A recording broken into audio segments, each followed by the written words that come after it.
పూర్తి వివరాలు చూసే ముందు మా ఛానల్ ని సబ్స్క్రైబ్ చేయడం మర్చిపోకండి. శ్రీ గురుభ్యో నమః. శ్రీ మహాసరస్వత్యై నమః. ఓం నమః శివాయ. నారాయణ శాస్త్రి ఆస్ట్రాలజీ ఛానల్ వీక్షిస్తున్నటువంటి ప్రేక్షక మహాశీలకు స్వాగతం, సుస్వాగతం.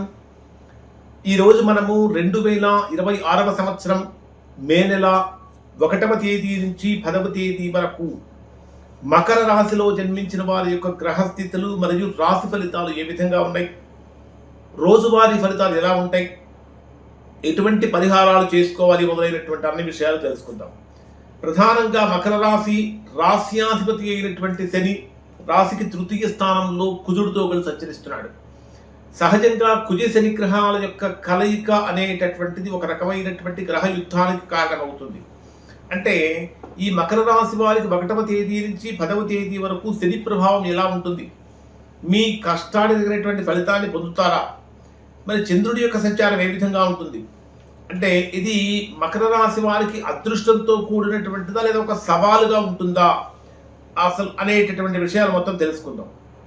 ఇక్కడ మకర రాశి వారిని కనుక పరిశీలిస్తున్నట్లయితే ప్రధానంగా రాశ్యాధిపతి అయినటువంటి శని రాశికి తృతీయ స్థానంలో సంచరిస్తున్నప్పుడు పబ్లిక్ రిలేషన్స్ బ్రహ్మాండంగా చాలా చక్కగా అనుకూలంగా మెయింటైన్ చేస్తారు. దూరం అయిపోయిన వాళ్ళందరూ దగ్గర కావడానికి ప్రయత్నిస్తారు, కానీ కొన్ని చిన్న చిన్న అపార్థాలతో మరలా దగ్గరైనటువంటి వ్యక్తులు కూడా దూరం అయ్యే అవకాశం అనేది ఇక్కడ జాతకం ప్రకారం కనిపిస్తూ ఉన్నది. అలానే మకర రాశికి తృతీయ స్థానంలో మీ మకర రాశికి లాభస్థానాధిపతి అయినటువంటి కుజుడు తృతీయ స్థానంలో సంచరిస్తున్నటువంటి కారణం చేత ఇది మీకు మిత్ర బలం పెరుగుతుంది, సోదర బలము పెరుగుతుంది, తల్లి తరపు బంధువుల నుంచి బ్రహ్మాండమైనటువంటి అనుకూలత కూడా హాయిగా పెరుగుతుంది అని చెప్పాలి. తృతీయ స్థానంలో కుజుడు, తృతీయ స్థానం అంటేనే పరాక్రమానికి సంబంధించినటువంటి విక్రమ స్థానం అంటాం. ఎప్పుడైతే తృతీయ స్థానంలో కుజుడు యొక్క సంచారం అనేటటువంటి జరుగుతూ ఉంటుందో దాని వలన మనకు చాలా సాహసోపేతమైనటువంటి నిర్ణయాలు తీసుకోవటం, తద్వారా గొప్ప ఫలితాన్ని కూడా పొందుతారు. అన్నింటికంటే ప్రధానంగా చతుర్థ స్థానంలో సంచరించేటటువంటి రవి బుధ గ్రహాల యొక్క కలయిక ఇది చాలా బ్రహ్మాండమైనటువంటి అనుకూలమైనటువంటి ఆనందాన్ని కలిగిస్తుంది అని చెప్పాలి. ఎందుకంటే ఆ చతుర్థ స్థానంలో రవి బుధ గ్రహాల యొక్క కలయికను బుధాదిత్య యోగం అంటారు. అంటే విద్యార్థులుగా ఉన్నటువంటి వారు చాలా ఉత్తమమైనటువంటి ఫలితాలు పొందుతారు. గృహయోగం కోసం ప్రయత్నిస్తున్నటువంటి వారికి ఆ గృహయోగం కూడా కలుగుతుంది. ఇంకా చెప్పాలంటే రియల్ ఎస్టేట్ రంగంలో ఉన్న వారికి అనుకూలంగా మారుతుంది. ఎవరైతే ప్రభుత్వపరమైనటువంటి పనుల కోసం చాలా కాలం నుంచి ఎదురు చూస్తూ లేదా ఆ పని కావడం కోసం ప్రయత్నిస్తూ ఉన్నారో అటువంటి వారికి ఆ పనులన్నీ కూడా చక్కగా వెంటనే శీఘ్రంగా పూర్తయ్యే అవకాశం కూడా కనిపిస్తూ ఉంది. ఇక్కడ మీకు ఈ ప్రధానంగా పంచమ స్థానంలో దశమ స్థానాధిపతి అయినటువంటి శుక్రుడు కూడా పంచమ స్థానంలో సంచరిస్తున్నటువంటి కారణం చేత సాహసోపేతమైనటువంటి నిర్ణయాలతోటి ఉద్యోగపరంగా కానీ వ్యాపార పరంగా కానీ వృత్తిపరంగా కానీ అపూర్వమైనటువంటి విజయాన్ని పొందేటటువంటి అవకాశం కనిపిస్తున్నది. మరి మకర రాశి వారికి మనము డే వైజ్గా కనుక పరిశీలిస్తే ఏ విధంగా ఉంటుంది అని కనుక మనం చూసినట్లయితే 1వ తేదీ ఉదయం నుంచి 3వ తేదీ ఉదయం 3:06 వరకు ఉండేటటువంటి సమయంలో ఉద్యోగపరంగా కనుక తీసుకుంటే బ్రహ్మాండమైనటువంటి అనుకున్నటువంటి స్థానానికి రీచ్ అయ్యేటటువంటి విధంగా మీ జాతకం చాలా బలంగా ఉండబోతుంది. ఇప్పటిదాకా ఎవరైతే మకర రాశిలో జన్మించినటువంటి వారు వృత్తిపరంగా కానీ ఉద్యోగపరంగా కానీ వ్యాపార పరంగా కానీ చేసేటటువంటి ప్రతి పనిలో కానీ ఆటంకాలతోటి అవాంతరాలతోటి రకరకాల సమస్యలతోటి మానసికంగా ఇబ్బంది పడినటువంటి వారికి కూడా ఆ ఇబ్బందులన్నీ కూడా పూర్తిగా తొలగిపోయి బ్రహ్మాండమైనటువంటి అనుకూలత ఇక్కడ మకర రాశి వారికి కనిపిస్తూ ఉన్నది. అంటే ముఖ్యమైనటువంటి నిర్ణయాలు తీసుకోవడానికి, ఆ నిర్ణయాలను అమలు చేయడానికి చాలా అనుకూలమైన సమయం అని చెప్పాలి. మరి అంటే వృత్తిపరంగా కనుక తీసుకుంటే బిజీగా ఉంటూ ఉంటారు. కనీసం కుటుంబానికి కూడా తగినటువంటి సమయాన్ని కేటాయించలేనటువంటి పరిస్థితి కూడా కనిపిస్తూ ఉంది. మే 3వ తేదీ ఉదయం నుంచి 5వ తేదీ మధ్యాహ్నం 1:30 గంటల వరకు ఉండేటటువంటి సమయాన్ని కనుక మనం పరిశీలించినట్లయితే ఇది లాభస్థానంలో సంచరించేటటువంటి చంద్రుడి యొక్క ప్రభావం కారణం చేత ఆకస్మికమైనటువంటి ధనలాభం అనేటటువంటిది కలుగుతూ ఉంది. ఇది మీకు అత్యంత అనుకూలమైన సమయంగా ఉంటూ ఉంటుంది. ప్రధానంగా కనుక చెప్పాలంటే ఇది మీకు ఊహించినటువంటి లాభాలు కూడా కలుగుతూ ఉంటాయి. కానీ మానసికమైనటువంటి ఆందోళన కలిగే అవకాశాలని, మానసికమైన ప్రశాంతతకు కూడా భంగం కలిగించేటటువంటి సంఘటనలు, సన్నివేశాలు జరుగుతూ ఉంటాయి. కాబట్టి ఈ విషయంలో కొంచెం జాగ్రత్తగా ఉండాలి. కుటుంబపరమైనటువంటి విషయాలలో అనవసరమైనటువంటి ఆర్గ్యుమెంట్స్ అనేటటువంటి వ్యక్తి పరిస్థితుల్లో కూడా ఈ రాశి వారు చేయకూడదు.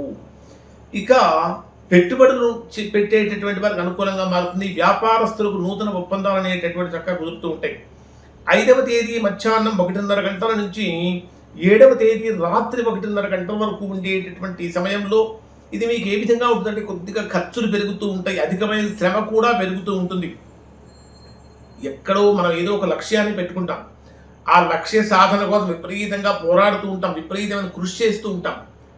ఏమిటి ఎంత ప్రయత్నించిన అవకాశాలన్నీ దగ్గర దాకా వచ్చినట్టే వస్తున్నాయి, దూరంగా పోతున్నాయి, ఎందుకు నాకు ఈ రకమైనటువంటి కఠోరమైనటువంటి పరీక్షలు ఎదురవుతున్నాయి అని ఇక్కడ మీకు 2 రోజులు అనిపిస్తూ ఉంటుంది. కఠోరమైనటువంటి పరీక్షా కాలంగా మారుతుంది.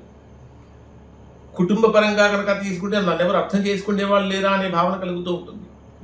ఉద్యోగపరంగా కనుక తీసుకుంటే పై ఆఫీసర్స్ నుంచి ఒత్తిడి యొక్క తీవ్రత పెరుగుతూ ఉంటుంది.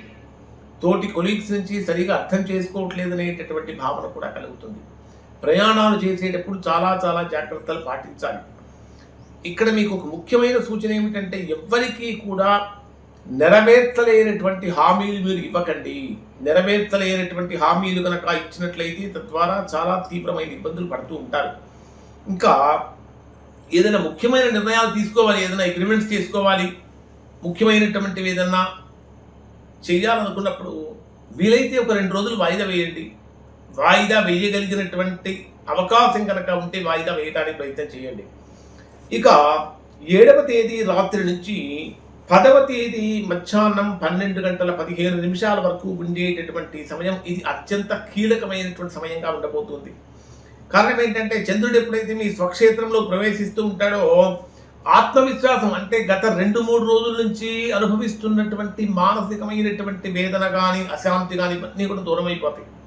ఒక రకంగా చెప్పాలంటే తిరిగి బలాన్ని పొందుకుంటారు, ఫుల్ రీఛార్జ్ అవుతూ ఉంటారు, ఆత్మవిశ్వాసం పెరుగుతుంది, ఆలోచనలన్నీ కూడా కార్యాచరణకు వస్తూ ఉంటాయి, పెండింగ్లో ఉన్నటువంటి పనులన్నీ కూడా పట్టుదలతో పూర్తి చేయగలుగుతూ ఉంటారు.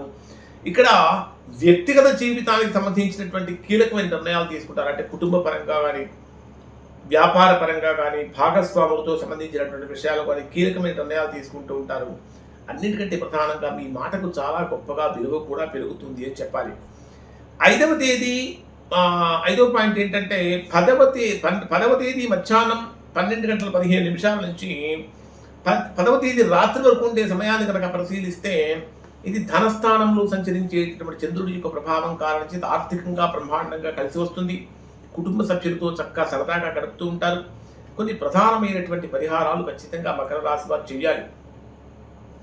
పరిహారాలు చెప్పడానికంటే ముందు ఇప్పుడు చెప్పినటువంటి ఫలితాలు సహజంగా అందరికీ వర్తిస్తాయి. ఎవరికైతే వర్తించడం లేదో, ఇంకా ఎవరైనా సరే తీవ్రమైనటువంటి ప్రతికూలతలు కనుక పొందుతూ ఉన్నట్లయితే అటువంటి వారు ఒకసారి మీరు మీ యొక్క వ్యక్తిగత జాతకాన్ని విశ్లేషణ చేయించుకొని దోషం ఎక్కడ ఉందో తెలుసుకుని దానికి తగిన విధంగా దోష నివారణ కనుక చేయించుకుంటే చక్కగా సత్ఫలితాన్ని పొందుతారు. ఇక్కడ మకర రాశిలో జన్మించినటువంటి వారు శని దేవతారాసన చాలా మంచిది. అంటే ఓం శనైశ్చరాయ నమః అనేటటువంటి మంత్రపారాయణ మంచిది. దాంతోపాటు హనుమాన్ చాలీసా పారాయణంలో కుజశని గ్రహాల యొక్క దోషం తొలగిపోతూ ఉంటుంది. శివాభిషేకం అంటే రుద్రాభిషేకం చేయించుకోవడం వల్ల కూడా మంచి ఫలితాలు పొందుతారు. ఇవి మకర రాశి వారికి సంబంధించినటువంటి ఫలితాలు. నారాయణ శాస్త్రి ఆస్ట్రాలజీ ఛానల్ వీక్షించేందుకు ధన్యవాదాలు. శుభం.